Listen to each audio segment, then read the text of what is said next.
Hello friends, कैसे हैं सब लोग। आई होप सब लोग अच्छे होंगे, बेहतर होंगे और स्वस्थ होंगे। स्वागत है आपका Affairs Cloud learn to lead में। मैं हूं आशु और आज हम डिस्कस करेंगे 28 सितंबर 2021 के बहुत ही इंपॉर्टेंट करंट अफेयर्स, जिसमें से आप दो बेस्ट इमेजेस यहाँ पे देख रहे हो। तो good morning to all the students. लेकिन आगे बढ़ने से पहले यार आप हमारी एप्लीकेशन को डाउनलोड कर लें। इसका लिंक जो है वो डिस्क्रिप्शन बॉक्स में दिया हुआ है। नाम क्या है, करियर्स क्लाउड। उसके बाद जो है वो आप अपनी ईमेल आईडी के थ्रू लॉगिन करें और क्रैक करंट अफेयर्स के ऊपर क्लिक करके 1 साल या फिर 2 साल की सब्सक्रिप्शन आप बाय कर सकते हैं। दोनों का प्राइस बहुत ही कम है, लेकिन 90 to 95% वो करंट अफेयर आपका कवर होगा जो आपको हर एग्जाम में मिलेगा। यही खासियत है अफेयर्स क्लाउड की। लेकिन आपको करंट अफेयर किस तरह से प्रोवाइड करेंगे, आपको डेली सेक्शन मिलेगा। डेली में आपको 3 तरह के सेक्शंस मिलेंगे, जिसमें एक में डिटेल होगी, क्वेश्चन एंड आंसर फॉर्मेट होगा दूसरे में, और तीसरा होगा क्विज, जो कि डेली आप हमारी एप्लीकेशन के ऊपर अटेम्प्ट करोगे। वीकली करंट अफेयर होगा। वीकली में भी 3 सेक्शंस होंगे, detail, question and answer format और क्विज सेक्शन, जो कि आप हर हफ्ते हमारी एप्लीकेशन के ऊपर अटेम्प्ट कर सकते हो। मंथली करंट अफेयर होगा। मंथली में आपको 4 तरह के सेक्शंस मिलेंगे, detail current affair, question and answer format, best 100 current affair और पॉकेट पीडीएफ। मतलब 2 लाइन में 3 लाइन में आप करंट अफेयर्स को क्या कर सकते हो, जल्दी जल्दी में रिवाइज कर सकते हो। लेकिन आपकी प्रेपरेशन को और अच्छा करने के लिए हम आपको 20 अलग अलग तरह के टॉपिक्स जो हैं वो प्रोवाइड कर रहे हैं अलग अलग पीडीएफ में। मतलब एक टॉपिक को अगर आप रिवाइज करना चाहते हो तो उसी टॉपिक की पीडीएफ उठा के रिवाइज कर सकते हैं। अगर आप बैंकिंग के स्टूडेंट हैं तो आपको 3 चीजें मिलेंगी, detail, question and answer format और एक होगा क्विज। लेकिन ये तीनों चीजें बैंकिंग एंड इकोनॉमी से ही रिलेटेड होंगी, और क्विज जो है वो आप मंथली बेसिस पे हमारी एप्लीकेशन के ऊपर दे सकते हैं। अगर आप जितना भी करंट अफेयर है 2021 का वो एक ही पीडीएफ से रिवाइज करना चाहते हैं तो एग्जाम पीडीएफ का यूज करें। और आपको डिटेल में बजट और इकोनॉमिक सर्वे भी मिलेगा। इसमें आपको एक्सपेक्टेड क्वेश्चन एंड आंसर भी बताए जाएंगे जो बजट और इकोनॉमिक सर्वे से पूछे जा सकते हैं। और अगर आप किसी भी स्टेट एग्जाम की तैयारी कर रहे हैं तो हम आपको स्टेट करंट अफेयर भी प्रोवाइड कर रहे हैं। लेकिन खासियत क्या है कि हम हर स्टेट और यूनियन टेरिटरी को कवर कर रहे हैं। तो दोस्तों ये सारी चीज़ें आपको कोई अलग अलग प्राइस पे नहीं मिल रही, सिर्फ एक ही सब्सक्रिप्शन में मिलेगी। आपने हमारी एप्लीकेशन करियर्स क्लाउड को डिस्क्रिप्शन बॉक्स लिंक से डाउनलोड कर लेना है। उसके बाद जो है वो ईमेल आईडी के थ्रू लॉगिन कर लें और क्रैक करंट अफेयर्स के ऊपर क्लिक करके आप 1 साल या फिर 2 साल की सब्सक्रिप्शन बाय कर सकते हैं। दोनों का प्राइस बहुत कम है। एक बार मेरे कहने से चेक जरूर करें, आप खुद सरप्राइज हो जाएंगे कितने कम प्राइस पे हम ये प्रोवाइड कर रहे हैं। लेकिन अगर आप नए स्टूडेंट हैं, जस्ट अपनी प्रेपरेशन को स्टार्ट कर रहे हैं, तो मैं आपको गाइड करूंगा कि आप 2 साल के लिए बाय करें। उसका फायदा ये रहेगा क्योंकि 1 साल और 2 साल में प्राइस का बहुत ज्यादा डिफरेंस नहीं है, लेकिन लाभ जो है वो आपको 2 साल तक मिलता रहेगा। और दोनों में हम आपको 10% एक्स्ट्रा डिस्काउंट तो दे ही रहे हैं अगर आप इस कोड का यूज करेंगे ASH10 का। और अगर आपकी कोई क्वेरी है, आपको कोई प्रॉब्लम आ रही है, तो आप इस नंबर और इस ईमेल आईडी पे संपर्क भी कर सकते हैं। तो स्टार्ट करते हैं 28 सितंबर 2021 का करंट अफेयर। लेकिन उससे पहले सारे बच्चों से रिक्वेस्ट करूंगा, जितने भी बच्चे इस वीडियो को देखते हैं, लाइक, शेयर और चैनल को सब्सक्राइब जरूर कर दिया करें। ये 3 काम अगर कर देते हो तो मोटिवेशन जरूर मिलता है। और साथ ही साथ टेलीग्राम चैनल को ज्वाइन कर लें, डिस्क्रिप्शन बॉक्स में लिंक गिवन है। पहला क्वेश्चन है, सोजत या सुजात मेहंदी जो है वो कौन सी स्टेट से बिलोंग करती है जिसको रिसेंटली ज्योग्राफिकल इंडिकेशन टैग जो है वो दिया गया है। तो यहाँ पे है सुजात मेहंदी। देखो 3 ज्योग्राफिकल इंडिकेशन टैग दिए गए हैं रिसेंटली, तीनों हम डिस्कस करेंगे। सबसे पहले है सोजत मेहंदी। ये ज्योग्राफिकल इंडिकेशन टैग किसका मिला है, राजस्थान का। अगर मैं दूसरी बात करूंगा तो एक ड्रिंक है, एक पीने वाला पदार्थ है जिसको नाम दिया गया है जुदिम्मा। तो जुदिम्मा जो है वो बेसिकली कौन सी स्टेट को ज्योग्राफिकल इंडिकेशन टैग मिला है, वो मिला है असम को। असम के लोग जो हैं, जो दिमासो कम्युनिटी से बिलोंग करते हैं, वो बनाते हैं इसको जुदिम्मा ड्रिंक को। एक है नागा कुकुम्बर। नागा कुकुम्बर मतलब नागा खीरा। तो ये बेसिकली नागालैंड का होगा, ये तो नाम से पता लग रहा है नागालैंड का होगा। ये तीनों को ज्योग्राफिकल इंडिकेशन टैग दिया गया है। तो आप देख सकते हो ये एक तरह से चावल से बनने वाली एक वाइन है जिसको नाम दिया गया जुदिम्मा वाइन। जुदिम्मा वाइन, इसको ज्योग्राफिकल इंडिकेशन टैग असम से। और सुजात मेहंदी जो है वो राजस्थान का ज्योग्राफिकल इंडिकेशन टैग दिया गया है। तो दोनों चीजें आपने खास तौर से याद रखनी है, बहुत ही इंपॉर्टेंट है। और दोस्तों सबसे पहले हम एक एक करके बात करेंगे, सुजात मेहंदी के बारे में बात करते हैं। ये जो है वो सोजत या सुजात एरिया में बनाई जाती है जो राजस्थान का है। और आप कह सकते हो नेचुरल जो आप कह सकते हो मॉनसून का पानी होता है, या जिस टाइम पे राजस्थान में थोड़ी बहुत बारिश होती है तो उस पानी को बचा के जो है वो ये मेहंदी को किया जाता है। इसके पत्तों को जो है वो बाद में जो है वो क्रश किया जाता है, इसको बाद में निचोड़ा जाता है। और जितना भी इस प्लांट के अंदर जितनी भी पदार्थ हैं अलग अलग तरह के, सब मेडिसिनल हैं। मतलब सबको आप जो है वो दवाई के तौर पे यूज कर सकते हो। तो ये आपको क्या देंगे, फायदा देंगे हेल्थ वाइज भी। और जो आप यहाँ पे वाइन देख रहे हो, जुदिम्मा वाइन, असम की जो है चावल से बनने वाली वाइन है। ये मैं आपको बता दूं कि नॉर्थ ईस्टर्न स्टेट्स की ऐसी पहली ड्रिंक है, ऐसी पहला पीने वाला पदार्थ है जिसको ज्योग्राफिकल इंडिकेशन टैग जो है वो दिया गया है। ये याद रखना है, सबसे पहला पीने वाला पदार्थ जिसको नॉर्थ ईस्टर्न से ज्योग्राफिकल इंडिकेशन टैग मिला है वो क्या है, ये चावल से बनने वाली वाइन जिसका नाम है जुदिमा। और ये कौन से लोग बनाते हैं, ये दिमासो कम्युनिटी के लोग, दिमासो एक डिस्ट्रिक्ट है असम की, तो वहां पे इसको बनाया जाता है, बहुत प्रचलित है असम के अंदर। और साथ ही साथ आप यहाँ पे देख सकते हो एक नागा कुकुम्बर, नागा खीरा आप कह सकते हो, जिसमें पोटाशियम जो है वो ज़्यादा होता है, जिसमें कैलोरीज जो है वो कम होती हैं, लेकिन पोटाशियम जो है वो इसमें ज़्यादा होता है। और मीठा होता है ये, इसमें जूस बहुत ज़्यादा होता है, सॉफ्ट होता है, ये ऑर्गेनिकली किया जाता है ये नागालैंड के अंदर। और इसीलिए ये जाना जाता है, एक तो इसका बहुत ही मतलब गाढ़ा जो हरा रंग होता है इसका, और ये मीठा होता है, इसलिए ये ज़्यादा जाना जाता है। और पोटाशियम की वैल्यू जो है इसमें ज़्यादा होती है। एक ट्राइब है नागालैंड के अंदर, कोन्यक ट्राइब। कौन सी ट्राइब, कोन्यक ट्राइब। और ये जो है वो इस खीरे को ज़्यादा करती है, और ये बहुत ही अच्छे तरीके से इसको करती है, सारा साल करती है। इवन कोई इसमें आपको ये नहीं देखना पड़ता कि कौन सी फसल का सीजन चल रहा है उसके बेस पे नहीं, सारा साल इस फसल को करते हैं। और दोस्तों आप आज जो इन्फॉर्मेशन है वो काले रंग में देखोगे तो हम एक आप कह सकते हो कि टेस्ट कर रहे हैं कि इससे शायद आपकी आंखों के ऊपर जो है वो इफेक्ट जो है वो कम पड़े। सिर्फ आपकी हेल्थ को नज़र में रखते हुए हम इस इंफॉर्मेशन स्लाइड को ब्लैक कलर में शो कर रहे हैं। धीरे धीरे करके हम सब ब्लैक कर देंगे, बिकॉज आपकी आइज़ के ऊपर इफेक्ट जो है वो नहीं पड़ेगा। तो ये एक इनिशिएटिव है, अगर आपको अच्छा लगा तो आप ज़रूर कमेंट बॉक्स में बताइए कि सर ब्लैक से आइज़ के ऊपर इफेक्ट कम पड़ रहा है, नहीं पड़ रहा, तो उससे हम जो है वो देखेंगे कि फिर सारा जो है इन्फॉर्मेशन वो ब्लैक में हो जाएगी। और आपने याद रखना है दोस्तों, 3 स्टेट्स के बारे में हम डिस्कस कर चुके हैं, तो तीनों के बारे में थोड़ा थोड़ा याद रखें। राजस्थान के चीफ मिनिस्टर कौन है, अशोक गहलोत हैं। और गवर्नर कौन है यहाँ के, गवर्नर हैं यहाँ के कलराज मिश्रा, कलराज मिश्रा। और यहाँ पे आपको नेशनल पार्क मिलेगा, सरिस्का मिल जाएगा, यहाँ पे आपको रणथंबोर मिलेगा, यहीं पे आपको जो है वो कलादेव गना भी मिल जाएगा। और यहाँ पे आपको दोस्तों एक रामगढ़ टाइगर रिजर्व मिलेगा, जो अभी रिसेंटली 52nd टाइगर रिजर्व जो है वो इंडिया का डिक्लेयर हुआ है। ऐसे ही असम के बारे में याद रखेंगे, चीफ मिनिस्टर जो हिमंत बिस्वा शर्मा है, हिमंत बिस्वा। और गवर्नर जो है वो यहाँ के जगदीश मुखी हैं, जगदीश मुखी। और यहाँ पे आपको मिलेगा दहिंग पटकाई नेशनल पार्क, जो कि 7th नेशनल पार्क है असम का। नागालैंड के बारे में भी याद रखोगे, चीफ मिनिस्टर जो है वो निफ्यू रियो हैं, निफ्यू रियो।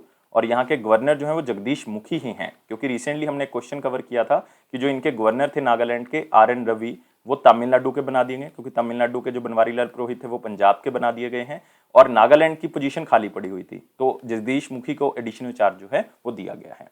तो सारी चीजें याद रखोगे, लेकिन इसमें सबसे इंपॉर्टेंट दोस्तों एक चीज है, वो क्या है, geographical indication tag. Geographical indication tag जो है वो इसलिए दिया जाता है कि जहां पे वो प्रोडक्ट ओरिजिनली पैदा हो रहा है, ताकि उनके लोगों को बेस्ट टू बेस्ट वैल्यू जो है वो मिल सके उस चीज की, और ओरिजिनलिटी का भी पता लग सके। तो इसलिए ये ज्योग्राफिकल इंडिकेशन टैग दिया जाता है। और कौन से एक्ट में आता है, ये ज्योग्राफिकल इंडिकेशन एक्ट जो है, geographical indication for goods and registration act है 1999 का, उसके अंदर रजिस्टर किया जाता है। तो याद रखनी है जितनी भी चीजें मैंने आपको बताई हैं, इससे ज्योग्राफिकल इंडिकेशन से जेन्युइन जो प्रोड्यूसर हैं उस एरिया के, उनको बहुत ही अच्छा प्राइस मिल जाता है, और उनकी जो वैल्यू एडिशन है वो हो जाती है। अगला आते हैं, रशियन ग्रैंड प्रिक्स 2021 किसने जीती है। दोस्तों मोस्ट इंपॉर्टेंट क्वेश्चन में क्यों कवर कर रहे हैं उसको, क्योंकि जिस बंदे ने यार इसको जीता है वो 100 रेसेस जीत चुका है फार्मूला 1 के अंदर, और आज तक हिस्ट्री में ये नहीं हुआ फार्मूला 1 रेसिंग के अंदर। इससे पहले माइकल शूमाकर थे जो 91 रेसेस जीत चुके थे, लेकिन आपको पता है माइकल शूमाकर तो आजकल खेलते नहीं है, जर्मनी से बिलोंग करते थे, तो 91 रेसेस जो हैं वो जीत चुके थे।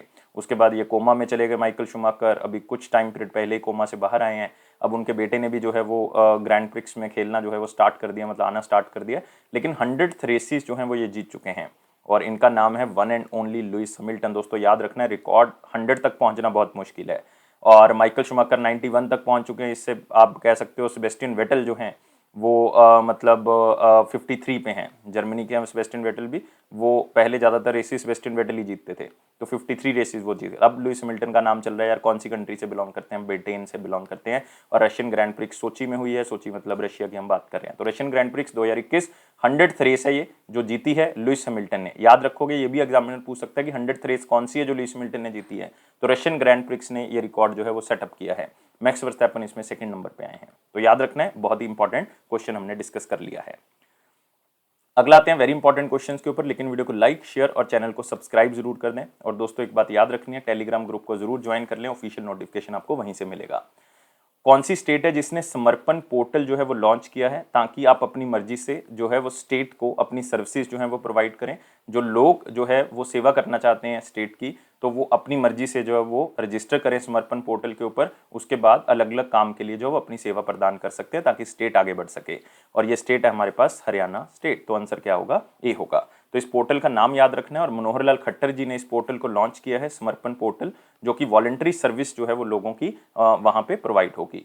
और ये एक तरह का वेब पोर्टल है दोस्तों, जिसमें आप रजिस्टर करोगे जाके और अलग अलग तरह की सर्विसेज स्टेट को प्रोवाइड करोगे, जैसे कि education, sports, agriculture, skill development. आप अपनी मर्जी से जो है वो वहाँ पे लोगों को ये चीज़ें सिखाओगे, जो भी स्टेट की सेवा करना चाहता है। और वॉलंटरी सर्विसेज जो हैं वो अलग अलग फील्ड में दी जा रही हैं। और इससे फ़ायदा क्या होगा कि जो भी आप सर्विसेज प्रोवाइड करोगे उसको सरकार के अलग अलग प्रोग्राम से जोड़ दिया जाएगा, और उससे जो स्टेट के टारगेट हैं वो भी पूरे होने के चांसेस जो हैं वो बढ़ जाएंगे। और जितनी भी सर्विसेज आप प्रोवाइड करोगे वो गवर्नमेंट और लोकल कम्युनिटी की जितनी भी डिमांड्स हैं वो पूरी करने में हेल्प करेगा, और सरकार का गुड गवर्नेंस का जो लक्ष्य है वो भी पूरा होने में जो है वो आगे बढ़ेगा। और ये आप कह सकते हो कि लॉन्च किया गया है 105th एनिवर्सरी किसकी? दीनदयाल उपाध्याय जी की 105th एनिवर्सरी पे इसको लॉन्च किया गया है। और इसी तरह से हरियाणा गवर्नमेंट ने एक ऑफिशियल वेबसाइट लॉन्च की है फॉरेन कॉपरेशन डिपार्टमेंट की, ये याद रखना है।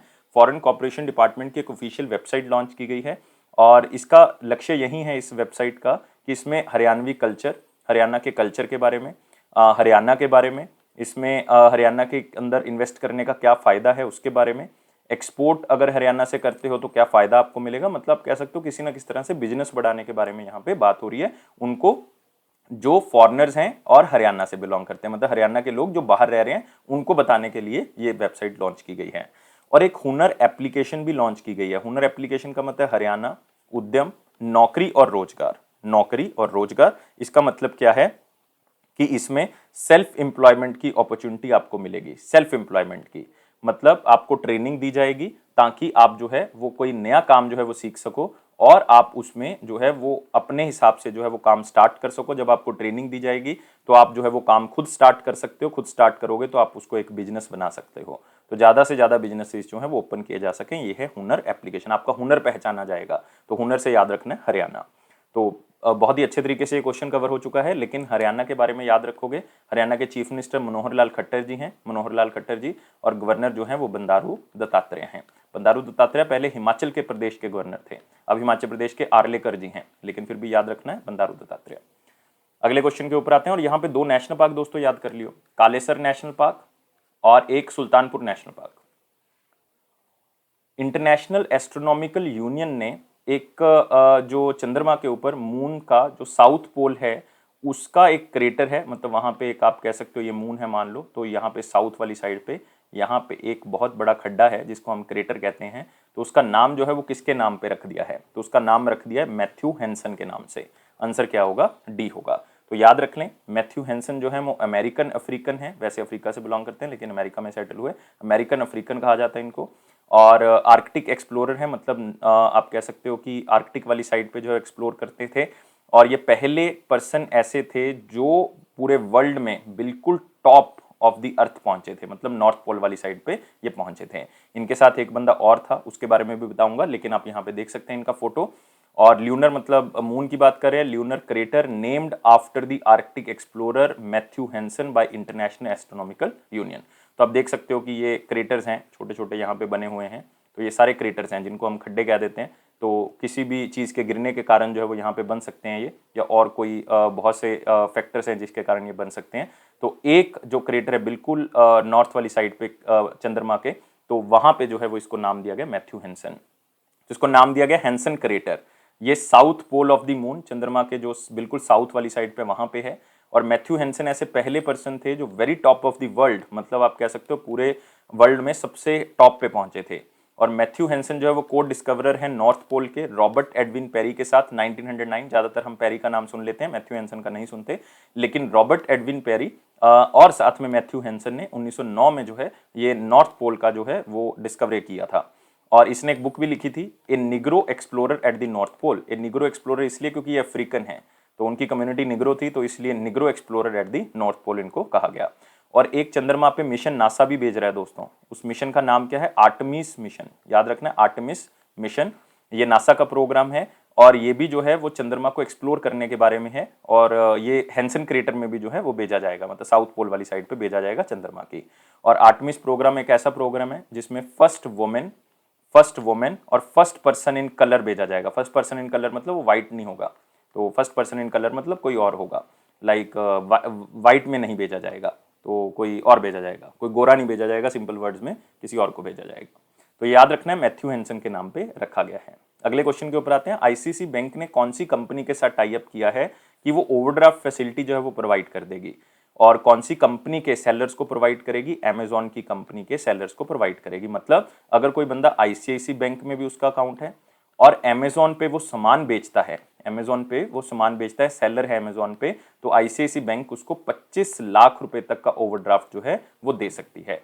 और जितना भी प्रोसेस होगा वो सारा का सारा डिजिटल होगा। तो बहुत ही सिंपल वर्ड्स में समझ आ चुका है ये क्वेश्चन। और देख सकते हैं आईसीआईसी बैंक के जो कस्टमर्स हैं, अगर वो amazon.in पे रजिस्टर्ड हैं एज ए सेलर, तो वो ओवरड्राफ्ट फैसिलिटी ले सकते हैं और इसके लिए पूरा प्रोसेस जो है वो क्या रहेगा? डिजिटल रहेगा। तो ये बात को आपने याद रखना है। और कितने तक के ओवरड्राफ्ट ले सकते हैं? 25 लाख रुपए तक का ओवरड्राफ्ट ले सकते हैं। तो अगर आप नहीं हैं आईसीआईसी के कस्टमर या किसी और बैंक से हैं, तो आईसीआईसी बैंक पे पहले आपको अपना अकाउंट ओपन करना पड़ेगा, केवाईसी करना पड़ेगा, फिर ही आप जो है इस फैसिलिटी का लाभ ले सकते हैं। तो इसका मतलब बहुत ही सिंपल है कि जो लोग ट्रस्टेड हैं, ट्रस्टेड का मतलब आईसीआईसी के साथ भी जुड़े हुए हैं, अमेजॉन के साथ भी जुड़े हुए हैं, उनको लो कॉस्ट पे, लो इंटरेस्ट पे जो है वो आपको ये ओवरड्राफ्ट फैसिलिटी मिल जाएगी। आईसीआईसी बैंक के बारे में दोस्तों याद रखोगे, आईसीआईसी बैंक जो है वो 1955 में स्टैब्लिश किया गया था, लेकिन इनकॉर्पोरेट 1994 में हुआ है। इसके एमडी और सीईओ जो हैं वो संदीप बख्शी हैं। टैगलाइन है हम है ना ख्याल आपका, हम है ना ख्याल आपका। लेकिन बहुत से बच्चे हेडक्वार्टर में कंफ्यूज हो गए, क्योंकि कल मैंने जो है वो क्वेश्चन के अंदर वडोदरा बताया था। तो यार याद रखना है, हेडक्वार्टर जो है वो वडोदरा ही है, वडोदरा ही है, लेकिन दो हेडक्वार्टर हैं बेसिकली, इसलिए आप मुंबई में कंफ्यूज हो जाते हो। मुंबई जो है वो कॉर्पोरेट ऑफिस है, वडोदरा जो है वो रजिस्टर्ड ऑफिस है। तो इसलिए ज्यादातर कॉर्पोरेट ऑफिस का हम नाम लेते हैं, मुंबई हमेशा कह देते हैं। लेकिन कल मैंने वडोदरा बताया तो बच्चे बहुत ज्यादा कंफ्यूज हो गए और बच्चों ने मुझे पूछा भी। तो मैं बता देता हूं कि वडोदरा जो है वो रजिस्टर्ड ऑफिस है, मुंबई जो है वो कॉर्पोरेट ऑफिस है, दोनों ही हेडक्वार्टर हैं। तो ऐसा एग्जामिनर अगर पूछेगा तो स्पेसिफाई करेगा आपको कि किसकी बात कर रहे हैं। अगले क्वेश्चन के ऊपर आते हैं। First in person quad leader summit held in which country? First in person का मतलब है आपस में मिले फिजिकल तौर पे, ऐसे नहीं कि वर्चुअली जूम पे मीटिंग कर ली, है ना, ऐसे नहीं चलेगा। तो मिले हैं आपस में, तो ये पहली बार हुआ है कि क्वाड कंट्रीज के जो लीडर्स हैं आपस में मिले हैं। क्वाड कंट्रीज का मतलब मैं बात कर रहा हूँ 4 कंट्रीज की, इंडिया, ऑस्ट्रेलिया, जापान और यूनाइटेड स्टेट्स ऑफ अमेरिका। तो ये आपस में पहली बार मिले हैं। और ये मीटिंग जो होस्ट की वो कौन सी कंट्री ने की? यूनाइटेड स्टेट्स ऑफ अमेरिका ने, मतलब मैं बात कर रहा हूँ जो बाइडन की। तो जो बाइडन ने ये मीटिंग को होस्ट किया और मोदी जी वहां पे पहुंचे अमेरिका के अंदर। 22 से लेकर 25 सितंबर तक उनका दौरा रहा अमेरिका के अंदर, और वहां पे वो इन 3 कंट्रीज के प्राइम मिनिस्टर मतलब हेड से मिले हैं। और इस मीटिंग को जो बाइडन ने होस्ट किया है। 4 कंट्रीज में बता चुका हूं, और ये पहली बार हुआ है कि ये मीटिंग इन पर्सन हुई थी। लेकिन इससे पहले ये लीडर समिट हो चुकी है, वर्चुअल प्लेटफॉर्म पे ऑनलाइन हो चुकी है मार्च 2021 में। लेकिन अब कोविड की रिस्ट्रिक्शन जो है वो काफ़ी हद तक खत्म हो चुकी हैं, जिसके बाद जो है वो ये पहली बार जो है वो मिले हैं। और आपको बताइए कि जापान के जोशीहिडे सुगा हैं, अभी तो नए प्राइम मिनिस्टर आए नहीं है, वैसे तो इन्होंने रिजाइन कर दिया है। यूएसए के जो बाइडन हैं, ऑस्ट्रेलिया के स्कॉट मॉरिसन हैं हेड जो हैं, और इंडिया के प्राइम मिनिस्टर मोदी जी, तो ये आपस में मिले। और क्वाड कंट्रीज ने, चारों कंट्रीज ने कमिट किया है कि हम पूरे वर्ल्ड को 1.2 बिलियन डोजेस जो हैं कोविड-19 की वैक्सीन जो हैं वो डोनेट करेंगे। खास करके जो कंट्रीज जो हैं वो इसको खरीद नहीं सकती, उनको ये दिया जाएगा। और अभी तक ये चारों कंट्रीज मिलके 79 मिलियन डोजेस जो हैं वो डोनेट कर चुकी हैं। कहां तक पहुंचना है? 1.2 बिलियन डोजेस तक पहुंचना है। और स्पेशली दोस्तों जापान ने कहा है इंडिया को कि हम आपको $100 मिलियन जो हैं वो एज ए आपको फंड प्रोवाइड कर रहे हैं, इन्वेस्टमेंट फंड एक तरह का प्रोवाइड कर रहे हैं, जो कि हेल्थ सेक्टर में जापान जो है वो लगाएगा। एक तरह का लोन नहीं है कि आपको पैसा दे दिया जाएगा, $100 मिलियन हम इन्वेस्ट करेंगे आपके हेल्थ सेक्टर के अंदर कोविड-19 के कारण। और एक फेलोशिप प्रोग्राम दोस्तों स्टार्ट किया गया है चारों कंट्रीज के बीच में। इसका मतलब है कि जो चारों कंट्रीज हैं वो स्टेम प्लेटफॉर्म पे, स्टेम का मतलब है साइंस, टेक्नोलॉजी, इंजीनियरिंग और मैथमेटिक्स में जो है वो अपने स्टूडेंट्स भेजेंगी और वो यूएस यूनिवर्सिटीज में पढ़ेंगे, ताकि वो बेहतरीन जो हैं वो चीज़ें सीख के आएँ। और ये फेलोशिप प्रोग्राम के अंदर 100 स्टूडेंट हर साल सिलेक्ट किए जाएंगे, 25 हर कंट्री से, इसलिए तो 100 पूरे हो जाएंगे। क्वाड मतलब 4 कंट्री से 25-25 स्टूडेंट, 100 स्टूडेंट को पूरा कर लिया जाएगा, और वो यूनाइटेड स्टेट्स की जो बेस्ट यूनिवर्सिटीज है वहां पे पढ़ेंगे। ये है फेलोशिप प्रोग्राम। और प्राइम मिनिस्टर मोदी जी ने क्वाड ग्रुप को एक नाम दिया है, force for the global good. तो मतलब अगर पूरे वर्ल्ड को आगे बढ़ाना है, तो ये एक फोर्स है जो क्वाड ग्रुप जो है वो लेके आया है, तो याद रखना है। और इसी टाइम पीरियड पे 76वां session United Nation General Assembly का भी हुआ है, तो उसको भी आपने याद रख लेना है। तो ये सारी चीजें जो है वो हुई हैं यूनाइटेड स्टेट्स ऑफ अमेरिका में, बहुत ही अच्छे से इसको याद रखना है। अगले क्वेश्चन के ऊपर आते हैं। Who wrote a book named as the battle of the Rezangla. तो मतलब रेजिंगला जो है वो इंडिया और चाइना के बीच में, तो किस तरह से 1962 में जो इंडिया और चाइना के बीच में पहली इंटरनेशनल वॉर हुई थी आफ्टर इंडिपेंडेंस, आप कह सकते हो, तो उसके बारे में दर्शाया गया है कि किस तरह से इंडिया की तरफ से 120 सैनिक थे और चाइना की तरफ से 5000 से भी ज्यादा सैनिक थे।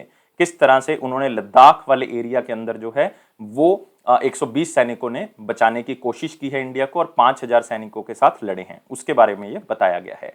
और ये बुक लिखी है कुलप्रीत यादव ने, तो आंसर क्या होगा दोस्तों, इसका सी होगा। वो एक एक्स नेवल ऑफिसर हैं दोस्तों, एक्स नेवल ऑफिसर हैं, तो उन्होंने ये बुक जो है वो लिखी है। वैसे भी ऑथर भी हैं बहुत फेमस, इन्होंने क्राइम से रिलेटेड, रोमांस से रिलेटेड बुक लिखी है। इन्होंने एक बुक लिखी थी murder in Paharganj, murder in Paharganj, इसको बेस्ट फिक्शन नॉवल का अवार्ड मिला था गुड़गांव लिटरेरी फेस्टिवल में 2018 में। तो murder in Paharganj, the battle of Rezangla, किसने बुक लिखी है, कुलप्रीत यादव। आप एक सुंदर सा कवर पेज यहाँ पे देख सकते हो, a battle of the Rezangla, Kulpreet Yadav ने इस बुक को लिखा है। अगले क्वेश्चन के ऊपर आते हैं। वर्ल्ड का highest electric vehicle charging station जो है वो कहाँ पे खोला गया है। तो बहुत ही सिंपल है दोस्तों क्वेश्चन, हाईएस्ट है मतलब इसकी हाइट पे है, और ये 5000 फीट की हाइट पे जो है वो खोला गया है। और ये दोस्तों इसका आंसर होगा, आंसर होगा इसका काजा। आंसर क्या होगा इसका, डी होगा।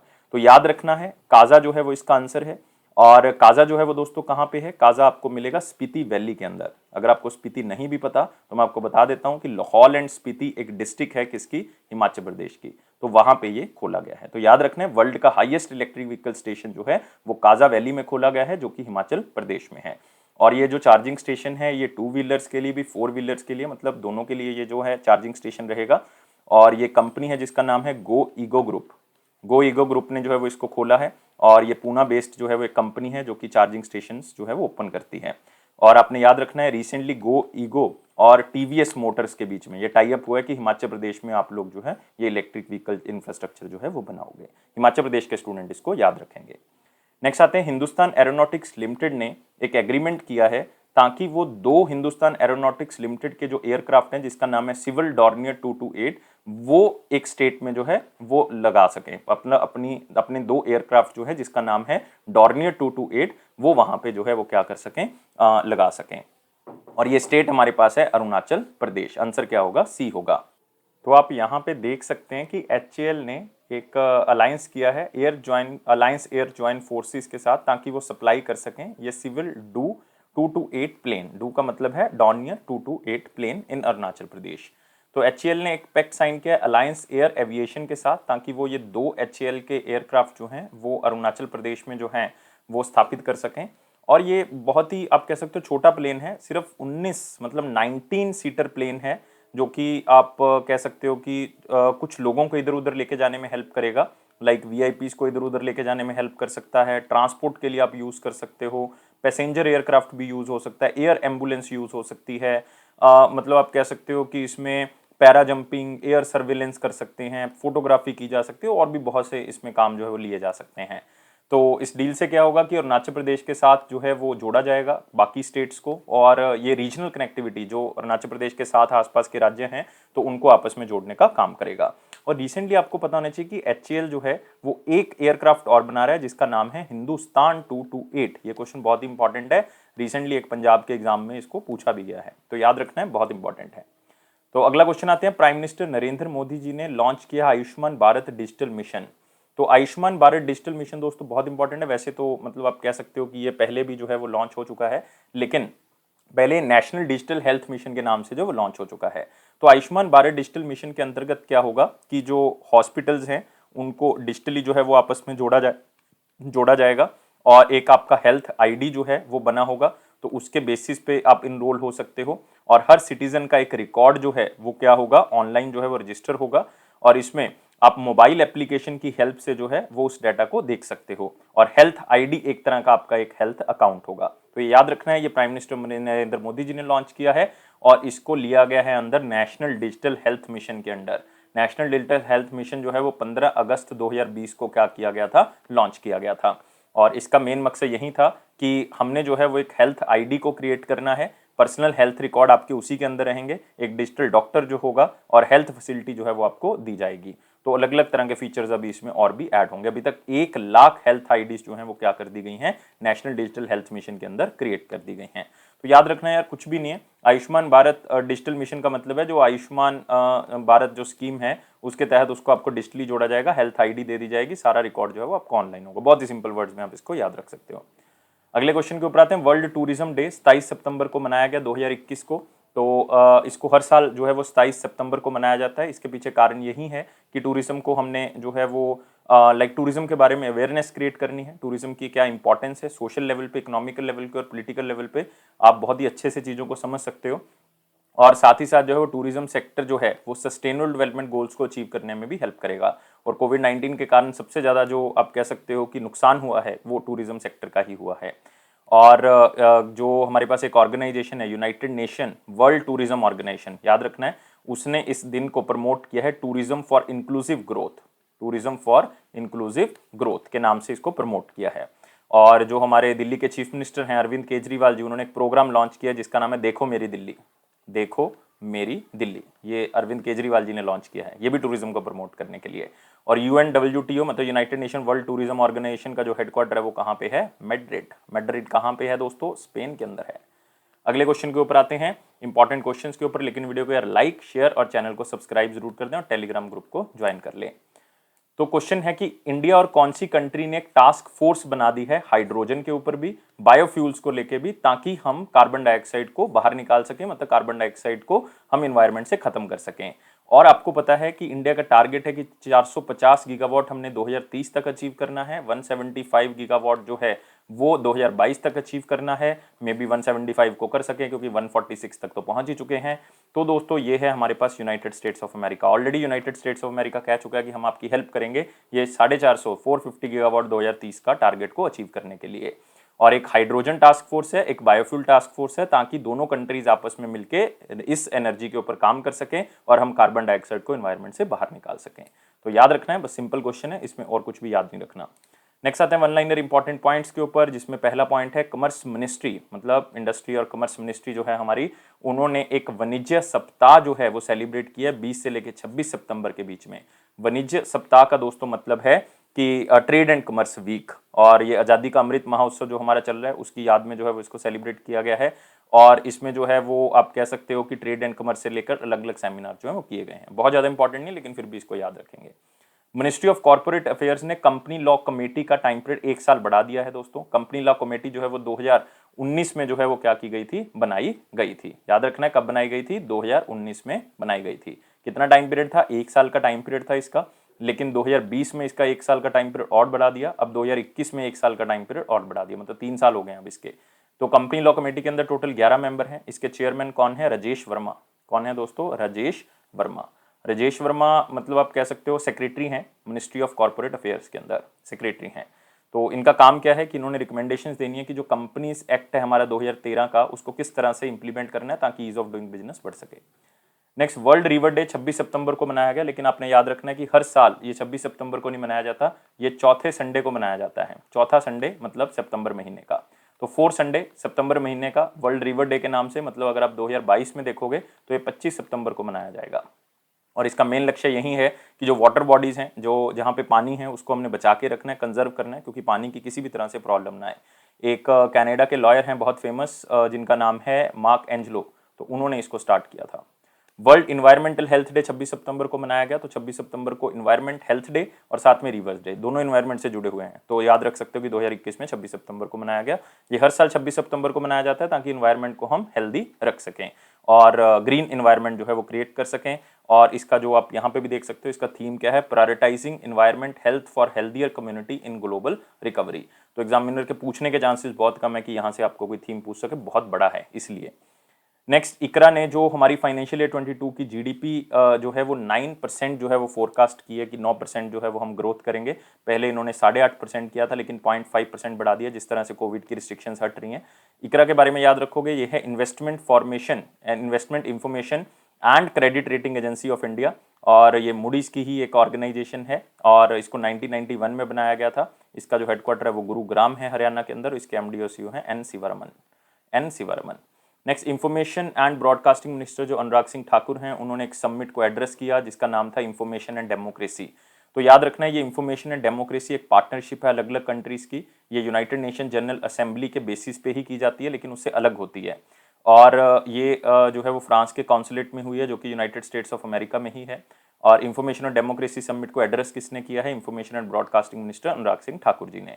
और ये प्लेटफॉर्म जो है दोस्तों 2019 में बनाया गया था। इसका मेन मकसद यही था कि हमने freedom of speech, freedom of expression को हमने प्रमोट करना है, ताकि फ्री और रिलायबल इंफॉर्मेशन सबको मिल सके। क्योंकि आज का दौर ऐसा है कि इंफॉर्मेशन कौन सी गलत है कौन सी सही है पता नहीं लग रहा, तो उसके बेसिस पे ये जो है वो किया गया है। अगला आते हैं दोस्तों, क्वेश्चन ऑफ द डे बहुत ही सिंपल है। 26 और 27 सितंबर 2021 का क्वेश्चन क्या था? वो था कि जो पहला प्रथमा ग्रामीण बैंक था, आरआरबी था पहला, वो कौन से बैंक ने बनाया था? तो आपने याद रखना है दोस्तों, मैंने कल भी आपको बताया था कि 2 अक्टूबर गांधी जी के बर्थडे के दिन 1975 को प्रथम मतलब पहला ग्रामीण बैंक जो है वो बनाया गया था। कहाँ पे? मुरादाबाद के अंदर, यूपी के अंदर। तो बहुत से बच्चों ने आंसर दिया है, लेकिन ज़्यादातर बच्चों का आंसर सही है, लेकिन कुछ बच्चे पंजाब नेशनल बैंक आंसर दे रहे थे। तो मैं आपको बताना चाहूँगा, पंजाब नेशनल बैंक ने इसको स्पॉन्सर किया था, लेकिन पंजाब नेशनल बैंक ने इसको इस्टेब्लिश नहीं किया था। दोनों में फ़र्क है। सिंडिकेट बैंक ने इसको बनाया था। सिंडिकेट बैंक ने पहले आरआरबी को इस्टेब्लिश किया था, लेकिन जो स्पॉन्सरशिप थी वो पंजाब नेशनल बैंक की तरफ से दी गई थी। तो याद रखना है, सिंडिकेट बैंक जो है वो इसका सही आंसर है। तो क्वेश्चन ऑफ द डे के ऊपर आते हैं। कौन सा ऐसा बैंक है जिसकी ब्रांच इंडिया से सबसे पहले बाहर खुली थी? तो याद रखना है, बहुत इंपॉर्टेंट क्वेश्चन है, बहुत ही सिंपल है, सुनने में बहुत सिंपल लग रहा है लेकिन बहुत इंपॉर्टेंट है। और मुझे आप कमेंट बॉक्स में आंसर बताओगे ऑप्शंस को ध्यान से पढ़ के। वीडियो को लाइक करना है, शेयर करना है और दोस्तों सब्सक्राइब जरूर करना, और अपने एक दोस्त को यार शेयर जरूर कर दिया करो। और जितने बच्चे वीडियो को देख रहे हैं वो लाइक जरूर कर दिया करो, बेल बटन को प्रेस कर दें, और साथ ही साथ जो है वो टेलीग्राम ग्रुप को ज्वाइन कर ले। इससे आपको बेनिफिट ये मिलेगा कि आप जो है ऑफिशियल नोटिफिकेशन जो है वो आपको मिलनी स्टार्ट हो जाएंगी। और अफेयर्स क्लाउड का ये प्रॉमिस है कि आपके कॉन्फिडेंस को जरूर बूस्ट करेगा। इसी तरह से वीडियोस को देखते रहो, और 1 साल और 2 साल की सब्सक्रिप्शन आप बाय कर सकते हैं, उसका आपको फायदा मिलेगा। अगर आप 10% एक्स्ट्रा डिस्काउंट लेना चाहते हो तो ASH10 कोड का यूज कर सकते हो। और दोस्तों इसी तरह से मुस्कुराते रहें, लाइफ को बहुत ज़्यादा सीरियस नहीं लेना, मुस्कुराते रहोगे तो आपका एग्जाम 100% जल्दी क्लियर होगा। Thank you guys, take care and bye bye.